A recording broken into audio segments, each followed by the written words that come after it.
Shalom saudara semua. Shalom, haleluya, puji Tuhan.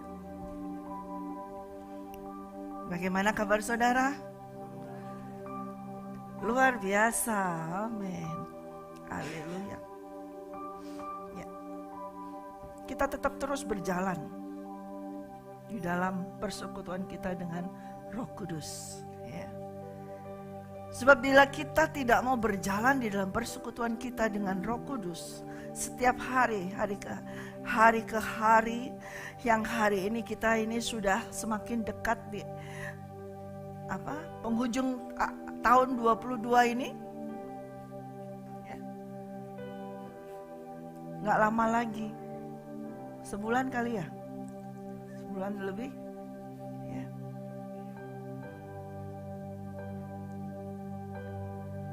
Bahwa perjalanan hidup kita ini seperti cepat sekali berlalu begitu, ya. Dan ke depan, kalau kita tidak mau bergaul dengan Roh Kudus, kalau kita tidak mau bergantung kepadanya, ya, sangat berbahaya saudara dalam kehidupan. Kita tidak akan tahu apa yang akan terjadi tomorrow, besok nggak akan tahu. Tetapi Holy Spirit tuh tahu, Roh Kudus tuh tahu, Tuhan tuh tahu. Dan kalau kita terus mau bergaul dengannya, maka ia akan mengajarkan kepada kita. Bukan dia hanya memberitahukan what happens for the next day. Bukan kita hanya perlu apa sih yang terjadi, apa sih yang akan terjadi besok. Ya, kalaupun saudara tahu apa yang terjadi besok, saudara nggak bisa melakukan apa-apa, betul nggak sih? Jadi sebetulnya kita ini nggak perlu tahu apa yang terjadi besok. Ya kan? Kalau kita tahu besok ini, misalnya nih saya dapat kabar dari surga. Elke, kamu besok mati. Elke, kamu besok aku panggil pulang. Saya bisa apa? Jangan Tuhan, belum selesai. Nggak bisa. Yang bisa saya lakukan adalah apa yang harus saya kerjakan hari ini Tuhan. Supaya besok ketika Engkau panggil, semuanya sudah done, sudah selesai. Betul? Jadi kita yang harus mau kita kerjakan adalah today. Hari ini yang harus kita kerjakan. Karena besok itu bukan miliknya kita. Amin. Motivator berkata besok itu punya yang kita. 5 tahun ke depan itu punya yang kita. Makanya itu kamu harus think big. Kamu berpikir yang besar. Punya mimpi. Mimpi itu gratis katanya gitu. Iyalah kalau bayar juga gak ada yang mau ya. Siapa yang mau bayar mimpi? Kadang-kadang mimpi juga gak enak-enak banget gitu kan. Namanya mimpi gratis.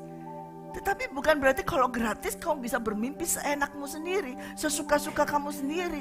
Aku mau bermimpi, nanti aku mau ke ujung dunia ke sana. Aku mau bermimpi punya rumah yang di atas gunung sana. Kita punya mimpinya seperti itu.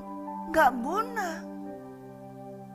Tapi kalau kita mau bermimpi nih, mimpi yang baik. Kita memimpikan rumah kita yang di surga. Itu kita mimpi. Karena itu gak akan bisa dilihat. Kalau sekarang rumah kita yang di bumi ini, saudara bisa punya rumah. Mau besar apapun, sekecil apapun, tetap itu rumah kan. Mau ukuran 1 kali 1, 2 kali 2, ya kan? Tetap rumah kan? Tetapi mungkin itu tidak sesuai dengan mimpimu. Tetapi coba kalau kita mau bermimpi seperti mimpinya Tuhan. Tuhan mengendaki mimpinya dia adalah kerinduan dia, kehendak dia adalah supaya kita ini bergaul bersama-sama dengan dia. Supaya di mana dia berada, kita pun berada. Itu adalah mimpinya dia. Itu adalah keinginan dia. Saat ini kita terpisah dengan Tuhan. Saat ini kita terpisah, kita di bumi dan Tuhan di surga. Tapi dia tidak membiarkan kita terpisah begitu saja.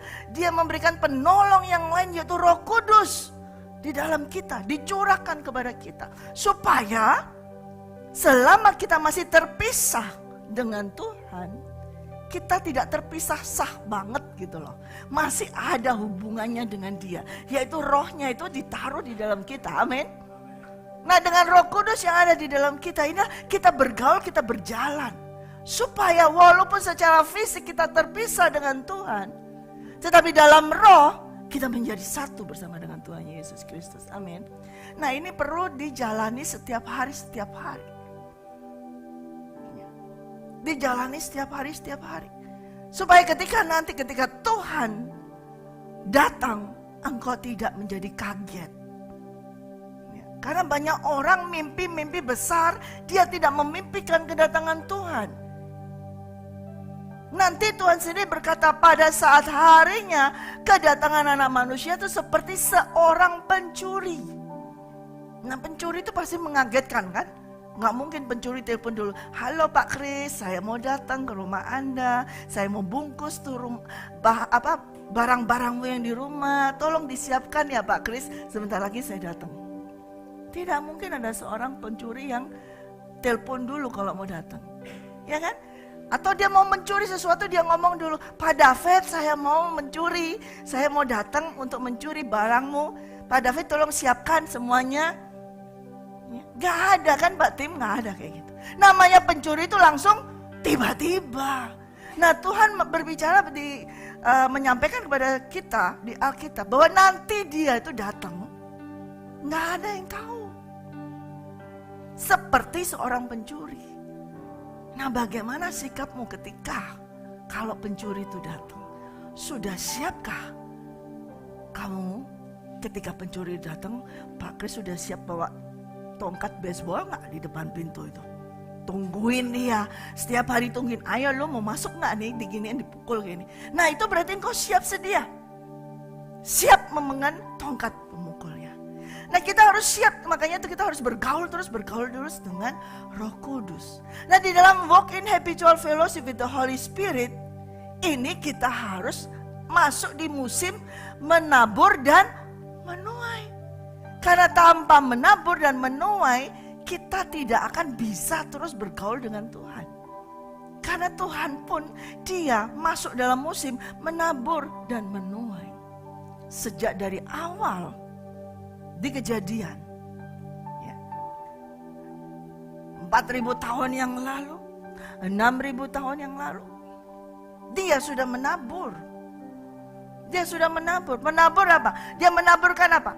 Word, firman-Nya sudah ditaburkan dan sudah terjadi semua saat ini. Dan sampai hari ini pun pihak kerajaan surga tetap terus menabur. Pihak kerajaan surga tetap terus menabur. Ya, yang ditabur itu yang di bumi ini ditabur. Semua ditabur. Yang ada di bumi apa taburannya? Yaitu saudara dan saya, ini adalah taburan dari kerajaan surga. Benih itu sangat dibutuhkan bagi seorang penabur. Kalau dia masuk dalam musim menabur dan menuai, yang dibutuhkan adalah benih. Kalau dia sebagai seorang penabur, dia butuh benih. Nah, kita harus tahu benih itu apa. Kalau saudara mendengar musim menabur, menuai, saudara pasti pikir, oh itu bicara tentang uang tuh pasti. Hanya soal uang tuh pasti soal uang.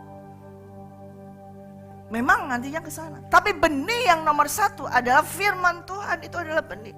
The word of God itu adalah benih itu yang sesungguhnya.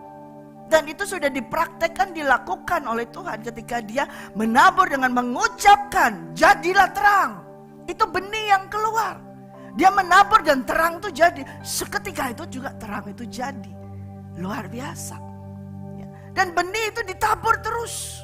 Ditabur terus. Ketika, saya ulang sedikit, ketika air bah sudah dicurahkan pada zaman Nuh. Sampai semua orang manusia itu karena begitu jahatnya harus dihabisin semuanya. Dan Tuhan memberikan air bah, Tuhan menghukum itu manusia yang jahat semuanya. Hanya disisakan 4 kepala keluarga. Nuh dan ketiga anaknya bersama istri-istrinya. Dan sepasang-pasang binatang. Jadi kemudian Tuhan tuh mulai start over. Dia mulai sesuatu lagi yang baru. Dari Taman Eden sampai zaman Nuh habis semuanya. Dan dia start over, memulai sesuatu yang baru. Untuk memulai sesuatu yang baru, dia mulai lagi dengan musim yang baru. Yaitu musim menabur dan menuai. Mulai lagi terjadi Circle itu menabur, menuai, siang malam, ya. Hujan panas, dingin panas, kemarau hujan. Itu musim itu terus berjalan terus. Sejak Nuh keluar dari bahtera dan sampai hari ini, selama bumi ini ada, selalu ada musim menabur dan menuai. Yang kita baca ulang sekali lagi ya di dalam Kejadian 8. Ya, kita baca ulang sekali lagi di dalam Kejadian 8 sebelum kita maju ke yang lain. Kejadian 8 ayat 22. Kita mau baca bersama-sama, Saudara? Ya. Kejadian 8 ayat 22. Sudah menemukan? Baiklah. Selama bumi masih ada, takkan berhenti-henti musim menabur dan menuai. Dingin dan panas, kemarau dan hujan, siang dan malam. Sekali lagi, selama bumi masih ada, tak akan berhenti-henti musim menabur dan menuai. Dingin dan panas, kemarau dan hujan, siang dan malam. Katakan amin. Kita masuk dalam ini, circle ini, nggak berhenti-berhentinya. Jadi kalau saudara berkata, aduh kapan berhentinya hujan ini? Gak akan berhenti saudara. Selama bumi masih ada, hujan gak akan berhenti. Aduh kapan sih panas ini terus gini? Ini akan terus, ada musim terlalu begini, terus. Kapan siang ini berhenti? Gak ada. Nanti sebentar lagi kita sudah masuk malam. Terus saudara berkata, kapan malam? Sebentar lagi saudara masuk pagi lagi, siang lagi. Itu terus menerus. Terus menerus. Selama kita berjalan bersama dengan Roh Kudus, hal ini akan terus menjadi circle, terus berjalan. Tapi tidak di tempat, tetapi berjalan terus. Berjalan naik. Dan terus menerus. Dan kerajaan surga pun tetap terus menerus melakukan apa? Menabur, menuai. Setiap musim kerajaan surga sudah menabur. Ada berapa banyak yang sudah ditabur oleh kerajaan surga? Kerajaan surga sudah menabur.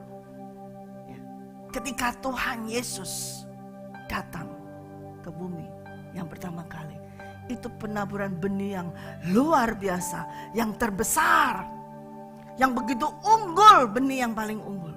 Yaitu apa? Dia menabur anaknya yang tunggal. Dia menabur ke bumi. Kita coba buka di dalam Yohanes 12. Kita buka dalam Yohanes 12.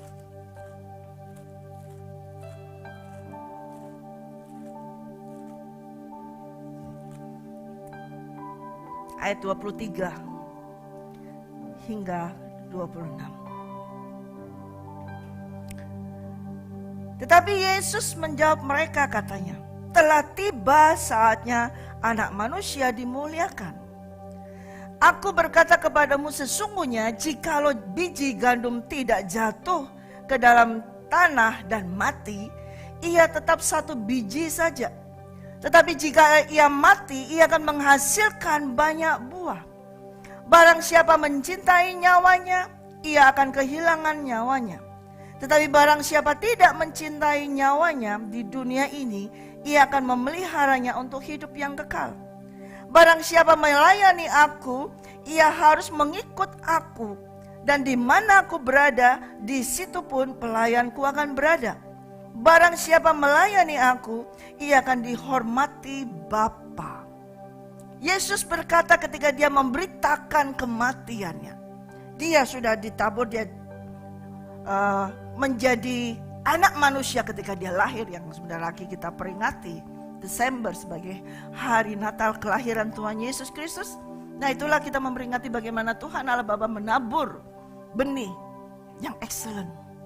Tapi setelah Yesus menjadi besar, bukan dia hanya tumbuh bayi kemudian sudah begitu saja. Oh sudah, berarti Bapak ini sudah nabur, berarti nanti akan banyak dia menuai. Tidak, benih itu belum masuk ke dalam tanah. Ketika Yesus tumbuh beranjak dari anak-anak, remaja, sampai dewasa, sampai dia melayani, sampai dia keliling ke kota-kota, benih yang ditabur oleh Allah Bapa itu belum mati, belum masuk ke tanah. Nah itu belum jadi, belum bisa bertumbuh. Selama Yesus masih hidup, benih Allah Bapa itu masih belum mati, belum masuk. Masih hanya satu saja, yaitu Yesus Kristus. Dan Yesus menceritakan bagaimana ia harus menyelesaikan tugas Bapa. Sebagai benih itu yang ditabur oleh Bapa. Dia ditabur oleh Bapa, benih yang unggul, luar biasa. Satu benih, one seed. Tapi Bapa dengan menabur satu benih yang amazing, yang luar biasa ini. Kenapa? Itu bukan sembarang benih kayak gandum. Tapi benih yang ditabur oleh Bapa ini adalah anaknya yang dikasihinya, anaknya yang tercinta. Dia merelakan ketika dia menabur. Dia gak asal nabur, saudara. Gak sembarang, udah deh buat manusia ini, udah cari yang jelek. Dia cari malaikat, siapa sih malaikat yang jelek, yang tampangnya menyeramkan gitu. Ini kamu masuk ke dunia, seperti itu dipilih. Tidak, dia tidak cari malaikat untuk ditabur ke bumi untuk menyelamatkan manusia. Tidak. Dia pilih benih yang terbaik. Benih yang sangat unggul. Bukan yang biasa saja. Siapa? The only one. Anaknya satu-satunya. Yang dia cintai. Yang sudah melekat di dia. Dia harus nabur itu. Ketika benih itu masuk di dalam rahim Maria sebagai yang kudus, benih itu belum mati, belum bisa melaksanakan tugas daripada Bapa itu. Dikandung sampai Maria melahirkan, kemudian dirawat oleh Maria dan Yusuf sampai dia beranjak anak-anak, tetap masih satu. Tapi ketika Bapa itu mulai menaburkan itu, diperhatikannya benih ini. Bapa memperhatikan satu benih ini, diperhatikan. Setiap perjalanan benih ini dari mana? Ketika di rahim Maria diperhatikan, mulai dikawal dengan malaikat tentara surga. Maria mulai dinaungi dengan kuasa Maha Tinggi. Dikawal, benihnya dikawal, gak dibiarin. Dikawal terus. Sampai dia itu mau dicerain sama si tunangannya. Gara-gara dikirain dia dihamilin sama temennya sendiri atau gimana. Sama orang lain. Mau diceraikan. Tapi dia tahu gak bisa ini. Didatangilah itu Yusuf. Dikasih tahu itu bukan hasil perselingkuhannya Maria. Tapi itu adalah dari yang Maha Kudus. Dan akhirnya Yusuf mau tetap. Dan mereka berdua dijaga oleh Tuhan. Ada peristiwa apa? Kelaparan, dijaganya. Sampai dibawa untuk, ayo kamu harus pergi. Di tempat mana harus melahirkan. Kemudian setelah itu melahirkan, harus pindah kemana dulu? Dibawa ke Mesir dulu. Karena ada kelaparan. Dijaga supaya benih ini tetap bisa tumbuh. Saudara perhatikan. Bagaimana Allah Bapa menjaga one seed. Not just a seed, but the seed yang luar biasa dijaga terus Yesus ini. Sampai kembali dibawa, dijaga. Ketika orang tuanya yang dititipi benih itu oleh Bapa, tidak bisa menjaga nih benih. Anak ini sudah tumbuh beranjak menjadi usia 12 tahun. Si orang tua lagi asik shopping di mall, di jalan-jalan. Tiba-tiba si anak ini hilang. Entah di mana. Si bapak ibu ini lagi belanja shopping. Kemudian baru kaget. Nih anak di mana? Kenapa kita bisa hilang? Gak ada. Mencari mereka semua. Tapi anak itu gak hilang. Anak itu tahu tempatnya dia di mana. Dia datang ke rumah bapaknya. Dia tidak jalan-jalan mainan petak umpet di mana, enggak. Dia langsung tahu, I'm not belong this world. Dia tahu. Aku ini adalah benih dari surga dan aku harus berada di dalam Bapakku. Dia ada di rumah bait Allah. Lagi ngapain? Bukan lagi ngobrol, lagi ini, lagi cari-cari siapa cewek cantik, siapa cewek ini, nggak ada.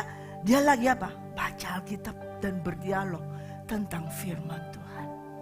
Proteksi dari kerajaan surga Tuhan Allah Bapa terhadap benih ini dijaga sedemikian rupa. Terus sampai Yesus menjadi dewasa dan sampai dia harus dibaptis, dijaga. Siapa yang baptis dia sudah ditentukan jauh sebelumnya. Nanti yang membaptis dia siapa? Semua sudah dijaga, sudah ditentukan semuanya. Karena ini gak sembarangan benih. Karena Bapa mau hanya dia menabur satu benih, dia harus menuai jumlah yang banyak sekali. Itu yang dikehendaki oleh Bapa. Karena itu dia jaga terus. Sampai akhirnya. Sudah waktunya nih. Harus menuai. Sudah waktunya harus menuai. Karena sudah mulai masuk. Tapi tetap Yesus berkata, kalau benih gandum itu tidak masuk ke dalam tanah, ya, maka ia tidak akan bisa tumbuh. Siapa yang pernah menabur seperti menabur benih sungguh? Pernah? Siapa yang menabur? Pernah menabur benih? Nah, orang menabur benih, mundur apa maju jalannya Pak Kris? Mundur. Maju. Gimana kok mundur? Maju, padi pun maju. Semua maju. Nah, ada caranya, ada yang salah, ada juga yang ini. Kalau mundur, hati-hati. Kalau orang menabur mundur, benihnya bisa terincak lagi.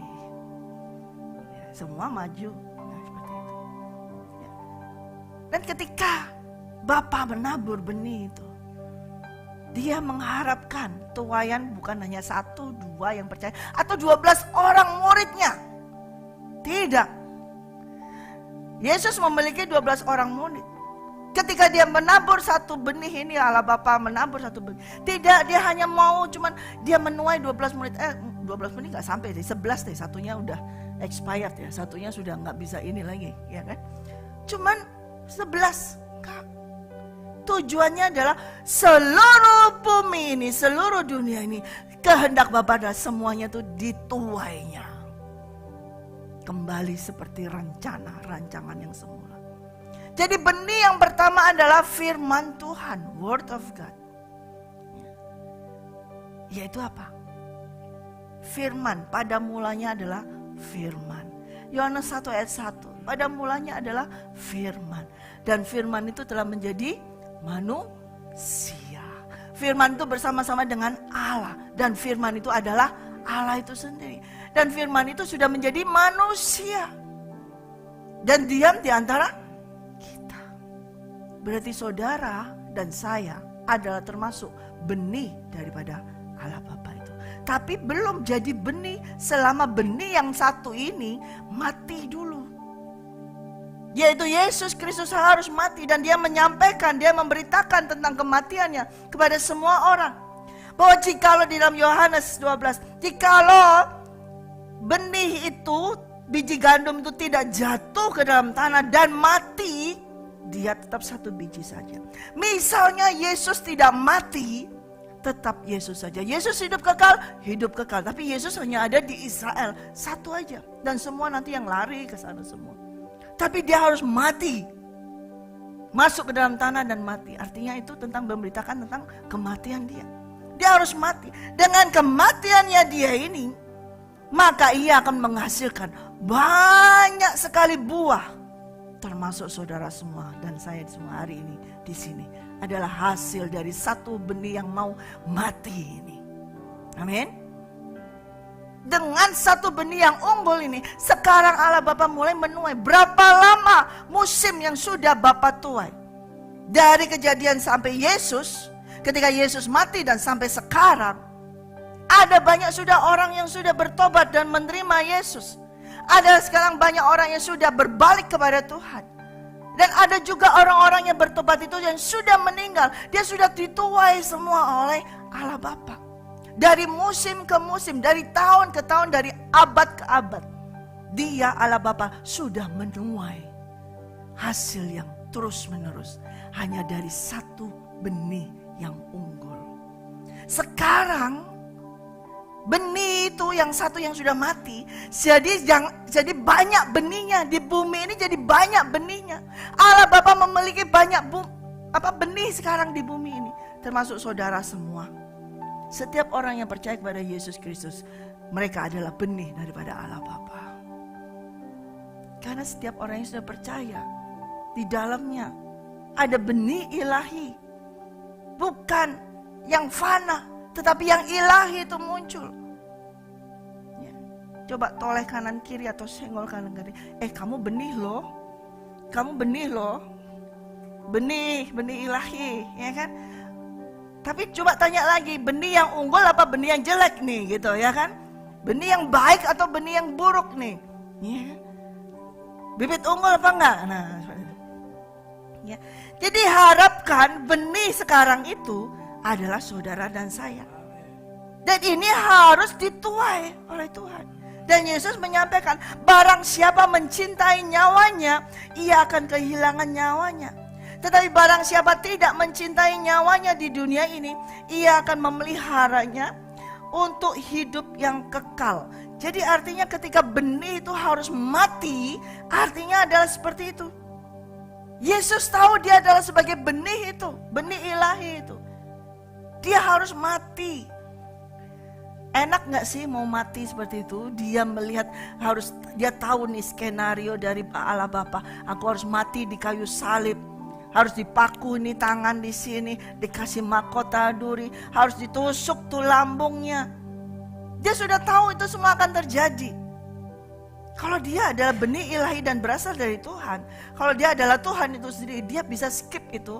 Aduh, jangan pakai yang itu dong, ganti skenario yang lain aja, yang gampang, yang aku langsung tidur, mati terus bangun gitu, maksudnya seperti itu. Ya, gak usah pakai dibawa ke Golgota, gak usah dipaku, gak usah dicambuk gitu kan, bisa kan? Kok dia Allah kok, dia adalah firman itu. Dia ngomong sama bapaknya nego, Bapak jangan pakai skenario yang di Golgota dong. Saya tidur aja, kemudian ambil sebentar, terus balik lagi. Bisa gak? Bisa. Tapi gak ada benih lain yang tumbuh kalau dia lakukan itu. Amin. Dia harus mati di kayu salib. Sebab apa? Sebab kita semua yang mau dituai oleh Tuhan Allah Bapa harusnya tuh mati di kayu salib. Nah kalau gak ada benih, satu benih yang mau mati di kayu salib, Bapa gak akan menuai banyak benih. Banyak buah tidak akan dituai. Jadi Yesus apa? Sekalipun dia mencintai nyawanya, tapi dia rela nyawanya hilang. Demi untuk Bapaknya yang dia cintai, yaitu keinginan Bapaknya supaya apa? Bapa memiliki setiap manusia yang diciptakan Bapa itu kembali kepada Bapa. Dan Yesus mau mengajarkan kepada kita juga, setiap dari kita pun adalah benih ilahi tersebut. Jadi kita juga harus mau merelakan nyawa kita.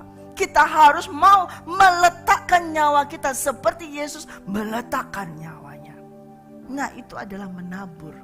Jadi Bapa menabur Yesus ke bumi, dan Yesus pun sebagai yang ditabur itu, dia menaburkan apa? Nyawanya. Dia menyerahkan nyawanya. Untuk apa? Supaya banyak-banyak nyawa itu semua diselamatkan. Banyak orang diselamatkan untuk Bapaknya. Bapa menabur, Yesus juga menabur. Kepada siapa? Saudara dan saya. Nah, saudara dan saya harus sebagai penabur juga. Supaya apa ini? Tadi musim menabur dan menuai itu tidak stuck, tidak berhenti. Nah, itu gak boleh berhenti. Harus terus. Kalau Bapa menabur, yaitu anak itu ditabur. Dan anak ini menabur lagi. Apa yang ditabur anak? Nyawanya, kebebasannya, keilahiannya ditabur. Dia mati supaya ada banyak orang yang bisa dituai oleh Bapa. Dan ketika setiap orang yang sudah berbuah itu harus mau menabur supaya musim ini tidak berhenti. musim menabur, musim menuai, musim menabur, menuai. Itu terus menerus sampai pada harinya nanti ada tuaian besar sekali. Bapa pada waktunya nanti sebentar lagi dia akan menuai tuaian yang besar. Dan saudara yang sudah menerima benih ilahi, yaitu the word of God, firman Tuhan apa? Saudara percaya Yesus Kristus? Semua percaya Yesus Kristus? Nah itu benih ilahi. Benih ilahi itu sudah ada di dalam saudara. Nah ini saudara harus taburkan lagi. Bagaimana cara menaburkannya? Harus mau menabur, harus mau mati, harus mau masuk di dalam tanah. Jadi setiap firman harus engkau masukkan dalam taman hatimu. Dan harus engkau hasilkan buah itu lagi. Terus menerus. Ini adalah benih yang pertama, yaitu firman Tuhan. Siapa firman Tuhan? Allah Bapa. Siapa firman Tuhan? Allah Bapa. Siapa benih itu? Yesus Kristus. Siapa benih itu? Saya. Katakan, saya adalah benih ilahi. Nah ini harus mau ditabur. Jangan seperti orang dunia, ini hidupku, ini aku punya. Saya waktu dulu, ketika saya masih menjadi orang dunia, ketika saya belum bertobat, saya berkata kepada orang tua saya, hidupku sendiri kepada orang lain yang mau mengganggu, mau mengatur saya. Saya katakan, saya punya hidup sendiri, jangan ikut campur dengan hidup saya. Selalu begitu. Hidupku sendiri, aku yang atur, aku yang punya. Nah, siapa yang pernah sama seperti saya gitu, pernah ngomong kayak gitu? Gak berani angkat tangan. Ya. Tapi setelah saya ditabur benih ilahi itu di dalam diri saya, gak ngomong gitu lagi, gak bisa. Sudah terserah Tuhan, ini adalah milikmu, ini adalah milikmu. Yang saya punya, Tuhan punya. Tuhan punya, saya punya. Hidup saya Tuhan punya. Hidupnya Tuhan saya punya. Nyawa saya Tuhan punya.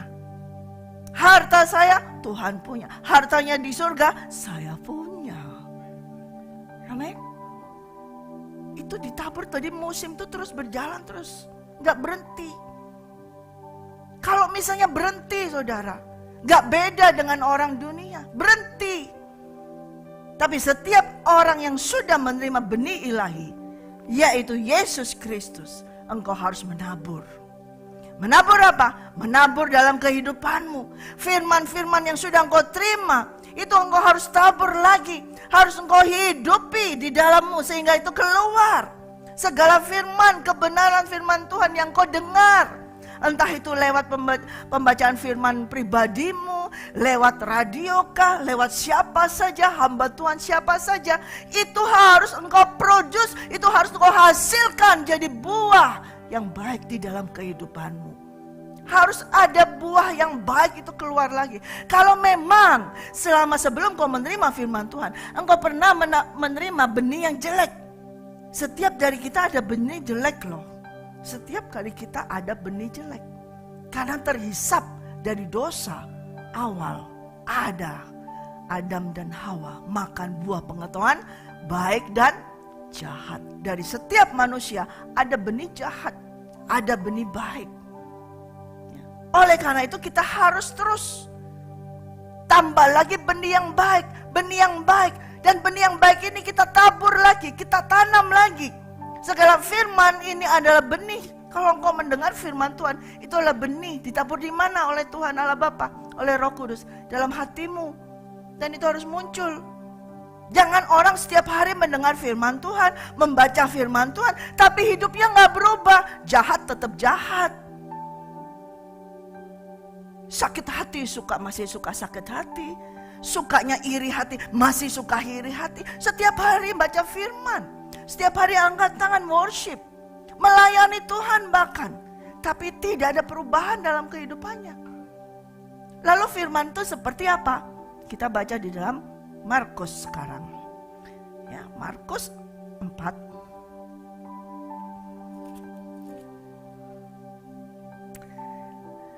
Markus 4.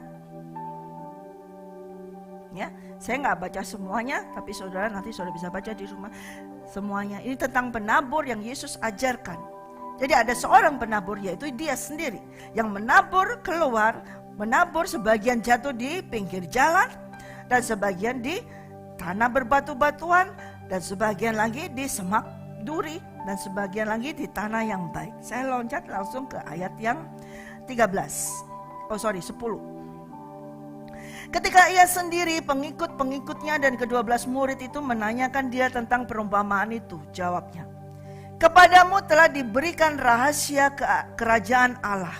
Tetapi kepada orang-orang luar segala sesuatu disampaikan dalam perumpamaan, supaya sekalipun melihat mereka tidak menanggap, sekalipun mendengar mereka tidak mengerti, supaya mereka jangan berbalik dan mendapat ampun. Lalu ia berkata kepada mereka, tidakkah kamu mengerti perumpamaan ini? Kalau demikian bagaimana kamu dapat memahami semua perumpamaan yang lain? Ya, jadi pada saat itu murid-murid bengong. Gimana sih Tuhan? Ngomong apa sih Tuhan ini?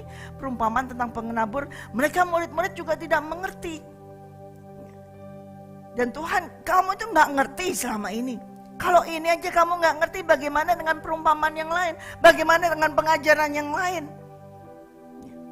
Di ayat 14 Tuhan menyampaikan, penabur itu menabur firman. Ya, yang ditabur oleh sang penabur itu adalah firman. Itu adalah bibit unggul, itu adalah benih yang sangat excellence. Ya. Orang-orang yang di pinggir jalan, tempat firman itu ditaburkan, ialah mereka yang mendengar firman, lalu datanglah iblis dan mengambil firman yang baru ditaburkan di dalam mereka. Demikian juga yang ditaburkan di tanah yang berbatu-batu, ialah orang-orang yang mendengar firman itu dan segera menerimanya dengan gembira. Tetapi mereka tidak berakar dan tahan sebentar saja. Apabila kemudian datang penindasan atau penganiayaan karena firman itu, mereka segera murtad. Dan yang lain ialah yang ditaburkan di semak duri. Itulah yang mendengar firman itu, lalu kekhawatiran dunia ini dan tipu daya kekayaan dan keinginan-keinginan akan hal yang lain masuklah menghimpit firman itu, sehingga tidak berbuah. Dan akhirnya yang ditaburkan di tanah yang baik ialah orang yang mendengar dan menyambut firman itu, lalu berbuah. Ada yang 30 kali lipat, ada yang 60 kali lipat, dan ada yang 100 kali lipat. Amin. Bertahun-tahun sudah mendengar firman Tuhan. Bertahun-tahun sudah mendengar firman Tuhan. Kalau orang yang tadi dikatakan Tuhan menabur jatuh di pinggir jalan, jalan yang keras. Bertahun-tahun. Saya menceritakan tentang papa saya. Ya, papa saya itu bukan orang Kristen. Papa saya sudah pulang di rumah Tuhan. Puji Tuhan. Mami saya itu yang dari kecil dia yang sudah mengenal Tuhan Yesus Kristus. Ya, hidup bersama lama sekali. Ya, kurang lebih kalau sampai itu mungkin sekitar 30 tahun ya, 40 tahun berapa. Itu tidak percaya kepada Tuhan. Masih ibadahnya itu apa itu? Apa itu Konghucu ya, begitu ya, seperti itu ya. Nah, begitu. Ya. Padahal sering nganter mami ke gereja. Sering nganter mami ke gereja. Sering mendengar, mami ini pelayanan di gereja gitu ya. Tapi dia nggak ini, terus mendengar itu. Berapa tahun dia ini? Ya itu seperti benih itu kan dia dengar kan. Tapi benih itu adalah jatuh di mana? Tanah yang keras. Hatinya papi saya pada saat itu masih keras. Jadi walaupun dia mendengar, dia dengar tentang Yesus, mami di rumah juga suka nyanyi tentang Yesus, cerita anak-anaknya ini langsung diajak ke gereja semuanya gitu cerita Yesus. Tapi dia tetap nggak mau, nggak dengar, nggak bisa. Karena apa? Hatinya ini adalah seperti jalan yang keras itu tadi. Dia mengeraskan hatinya. Jadi dengar pun nggak akan tumbuh. Diambil langsung oleh iblis. Jadi walaupun kita serumah, ya. Kita semua sudah rumah, tapi tetap papi belum menjadi orang yang percaya kepada Tuhan. Sampai suatu saat, ya doa mami itu luar biasa, doa gitu ya, doakan papi. Dan tanah yang keras itu bisa menjadi tanah yang mulai gembur. mulai gembur. Dan akhirnya ketika dia mendengar sering ngajak ngantar mami ke gereja sekarang ini, mulai dia gak hanya ngantar jemput di depan, mulai dia masuk lihat seperti ini, mulai ikut duduk. Mulai ikut duduk, belum dibaptis, mulai ikut duduk, mulai. Berarti itu bukan jadi tanah pinggir jalan lagi, tapi sudah menjadi tanah yang mulai apa? Gembur, yang bisa mendengar firman. Sampailah ya dia mau dibaptis. Ya, itu tanah itu dia sudah ini, bayangin berapa puluh tahun dia jadi tanah yang keras. Tapi kemudian ketika ada juga orang yang sudah menerima Yesus, tapi tanahnya itu bukan tanah yang baik.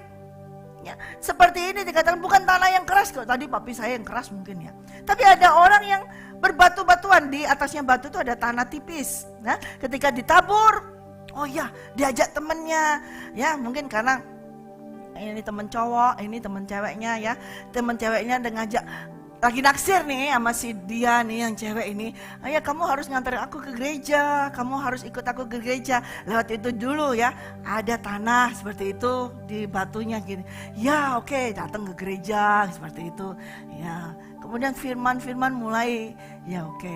Tapi begitu mendengar firman, pertama, oh ya enak ya gerejamu ya, nyanyinya begitu, wah rame ya, itu pemain gitarnya keren banget ya, mainnya gini ya, enak ya itu pemain keyboardnya, pemain musiknya tuh, wah enak ini, aku seneng di sini. Tapi begitu keluar rumah, keluar gereja, keluar ini, balik lagi di rumahnya keras, jadi keras lagi. Begitu sesaat, wah enak semua, balik lagi terus, mana masih ada batu, jadi tumbuh mati. Kalau ada di situ baru senang, tapi giliran sudah kembali lagi, hilang lagi. Kemudian tetap dia sebagai itu lagi, ya, karena dia tanahnya masih tipis. Ketika dia dengar firman Tuhan, apalagi firman Tuhan yang bicara tentang berkat-berkat itu, wah kamu kalau terima Tuhan Yesus, hidupmu luar biasa, kamu akan diberkati Tuhan. Wah lagi ini, oh dia amin, seperti itu. Ya kan? Tapi kenyataannya begitu dia amin, dia terima Yesus, dia dibaptis, sudah menikah nih sama si cewek yang dicintai ini, menikah ya gara-gara itu. Kemudian kok kenapa pekerjaannya tambah habis? Nah loh, aku sudah menyerahkan hidupku, percaya Tuhan gini. Kok sekarang aku sudah ikut kamu ke gereja, sudah aku mau baptis, sudah aku menikah sama kamu. Gara-gara aku menikah sama kamu ini pekerjaan habis nih, seperti itu. Gara-gara aku ikut kamu, mulai ada penganiayaan, ada penindasan, sehingga mulai murtad. Sudah aku tidak mau ke gereja lagi. Nah, karena apa? Tanahnya cuma tipis, ada batu. Banyak kan yang terjadi hal tersebut. Pertamanya, oh ya seperti itu, hanya apa? Supaya bisa menikah. Dan dia percaya, amin, semangat gitu. Tapi setelah menikah, setelah dibaptis menikah, tambah jatuh tuh usahanya, murtadlah dia. Banyak yang terjadi seperti itu.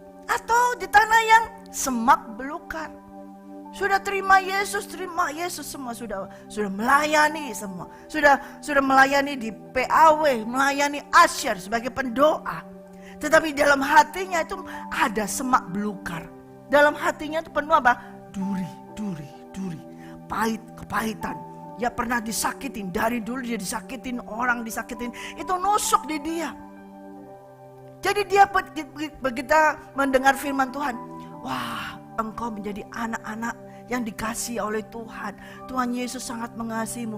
Bapa mengasihimu. Di saat ini, amin. Tapi dia ingat, ini kanan kiriku ngimpit aku, orang-orang nyakitin aku seperti ini. Dia bisa amin.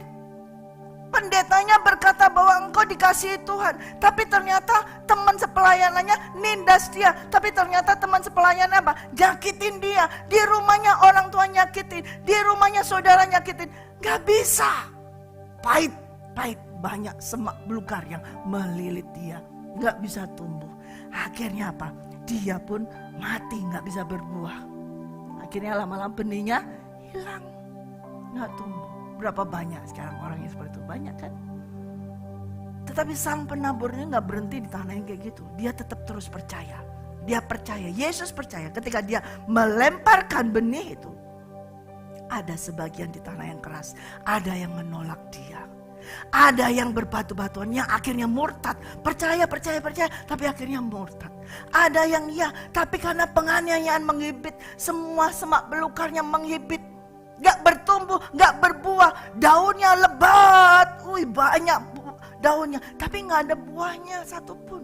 Rindang daunnya, tapi gak ada buahnya, gak bisa berbuah. Karena apa? Kepahitan tidak ada buah. Tapi dia percaya, pasti sebagian akan jatuh ke tanah yang subur.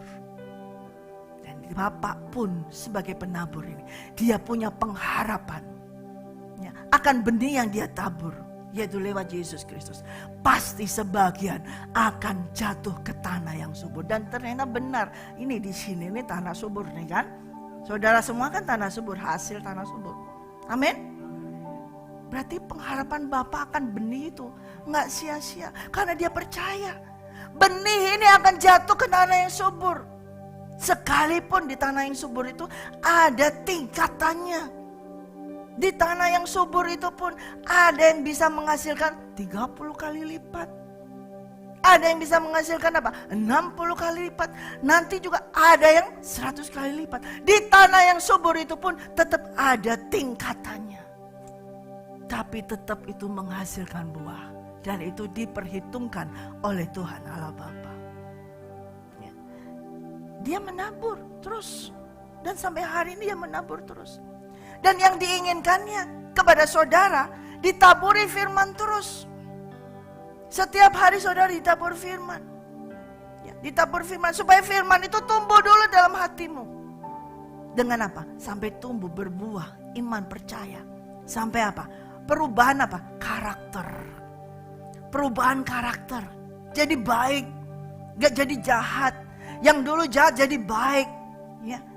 Yang dulu menipu jadi tidak menipu lagi. Yang dulu suka menyakitin orang sudah tidak lagi. Yang dulu suka main tangan blang gini, sekarang sudah shalom, tangannya diulurkan kasih shalom. Dulu suka main tangan gini, sekarang tangannya shalom sebagai terima tamu asyar seperti itu. Yang dulu suka mencuri sekarang sudah tidak mencuri lagi. Yang dulu suka memfitnah sekarang sudah tidak memfitnah lagi. Yang dulu suka gosip sekarang sudah tidak lagi. Yang dulu suka ngomongin orang di belakang. Kalau ngomongin orang di belakang, sekarang sudah tidak lagi. Sekarang bicaranya terbuka. Karena apa? Ada buah yang dihasilkan 30 kali lipat, 60 kali lipat, sampai 100 kali lipat.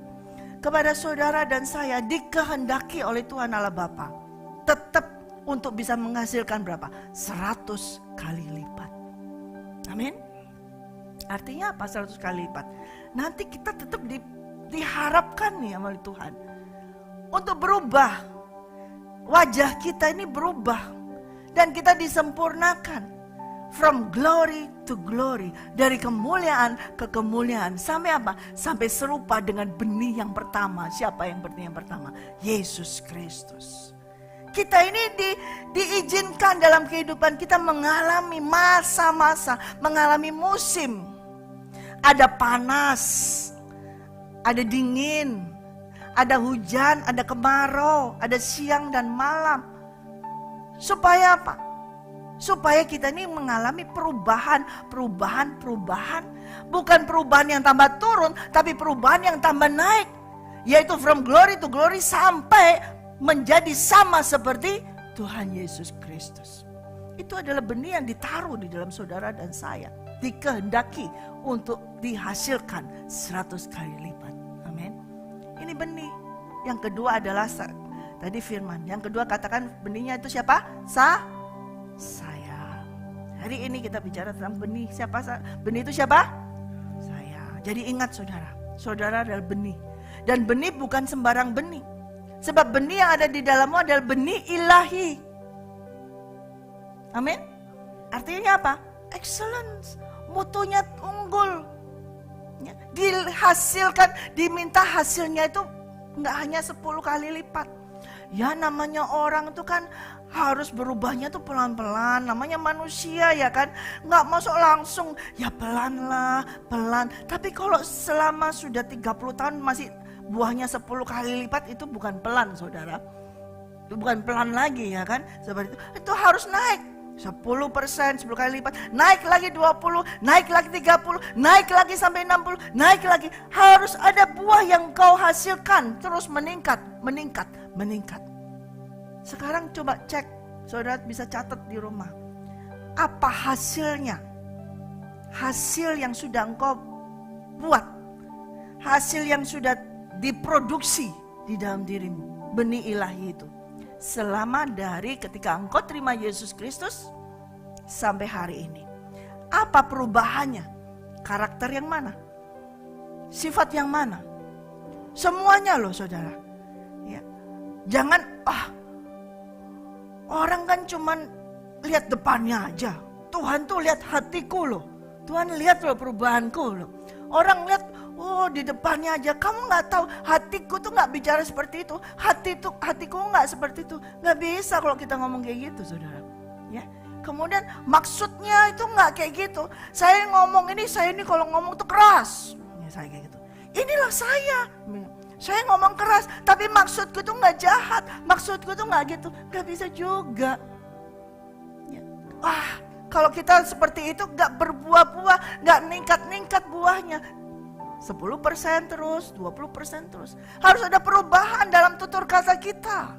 Itu harus. Tapi bukan berarti jadi jaim ya saudara. Bukan jadi terus lemah gemulai. Terus gak dikatakan, Desi shalom. Desi yang saya tahu tuh, shalom Ci. Nah kayak gitu kan. Terus kan jadi shalom Ci. Gitu ya, jadi bingung saya. Ini Desi kenapa ya, sakit ya kayak gitu.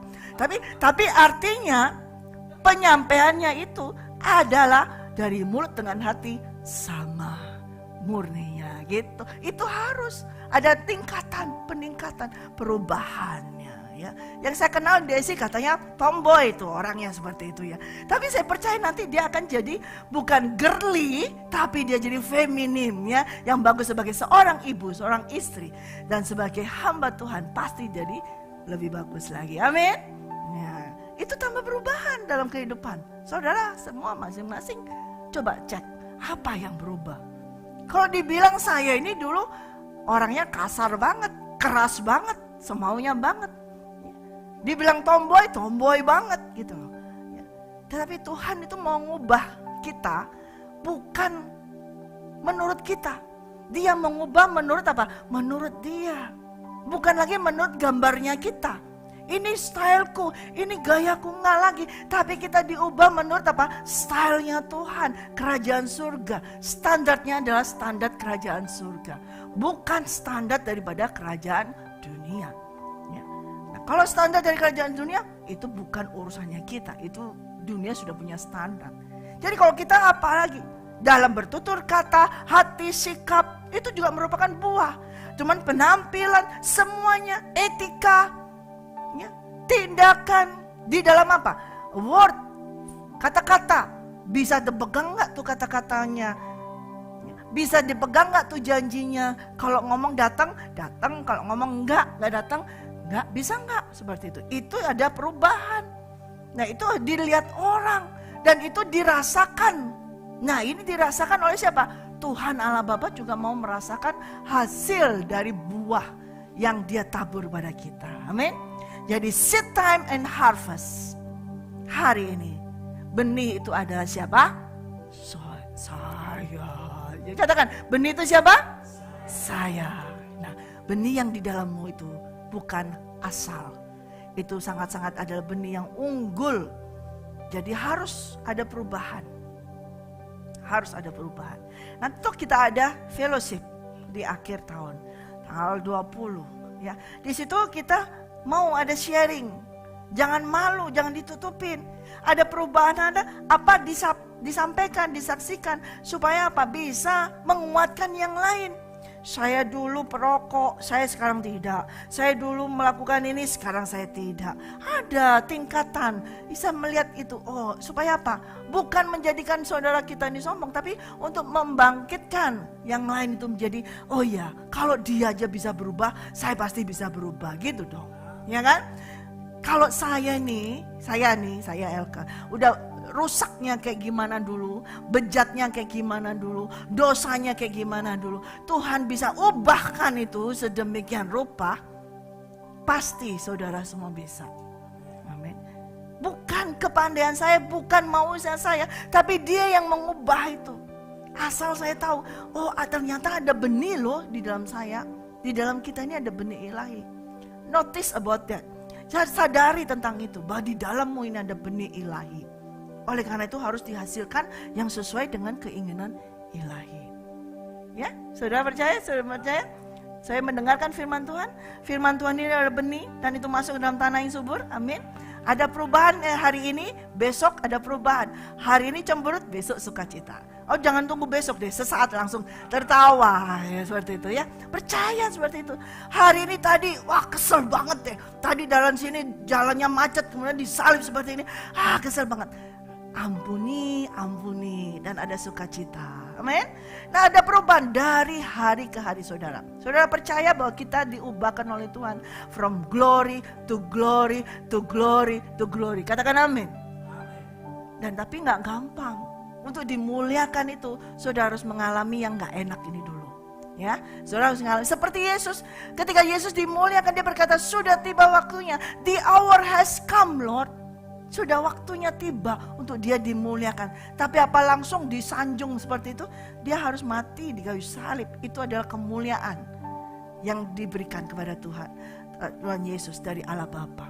Pada waktunya kita akan dimuliakan sama dengan Tuhan Yesus. Tapi kita harus mau tadi, jangan terlalu mencintai nyawa kita, hidup kita. Tapi kita harus menyerahkan hidup kita, nyawa kita kepada Tuhan Yesus Kristus. Dia yang memiliki kita. Dia yang memiliki. Dia yang sekarang ini di dalam saudara ini di seed itu, benih itu ditaruh di dalam saudara. Saudara itu ada dideteksi oleh Tuhan. Dicari, dilihat. Berbuah enggak? Berbuah enggak? Buahnya berapa nih? Semua dicari. Ada buah enggak? Dicari-cari ternyata enggak ada buah. Daun semua. Ketika Tuhan Yesus melewati pohon ara yang hanya daun-daun saja. Dia melihat itu, kayaknya ini pohon gede banget. Seharusnya buahnya banyak nih. Tapi nggak ada buah. Giliran dia mau ngambil, giliran dia mau makan, giliran dia mau merasakan buahnya apa. Ini pohon cuman rindang begitu saja. Dan dia langsung berkata, mulai hari ini tidak akan ada lagi orang yang memakan buahmu. Pohon itu langsung jadi kering, dikutuk.